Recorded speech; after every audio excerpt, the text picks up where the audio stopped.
Isang 19 anyos na babae ang patay nang mabagsakan ng malaking bato ang kusina ng kanilang bahay sa Dumangas, Iloilo. Si Zen Kilantang ng GMA Regional TV 1 Western Visayas nakaalerto. Wala ng buhay ang 19 anyos na si Kesha Alimas ng mahukay ng mga rescuer.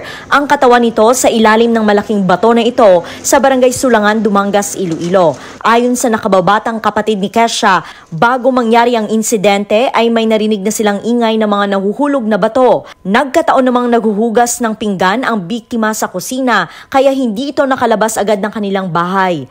Uy, kami sa iya nga. Abi naman gani nakadalagan man sa gulbi kami galing nga nagpahilay na sa pakado sa amon balay.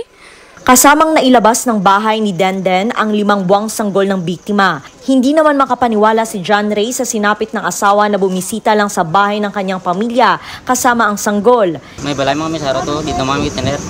Nanggapo lang sa nagpuli. Mabuli na sa karon tanay. Mababuli sa aro. Galing mo ng tabo. Mahigit 3 oras bago na-recover ang katawan ng biktima sa ilalim ng bato.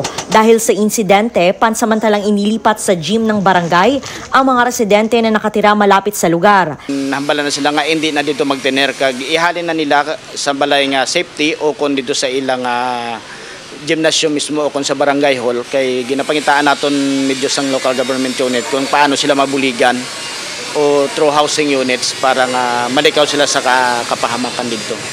Magbibigay din ng tulong ang LGU at DSWD sa pamilya ng biktima at sa iba pang apektadong residente.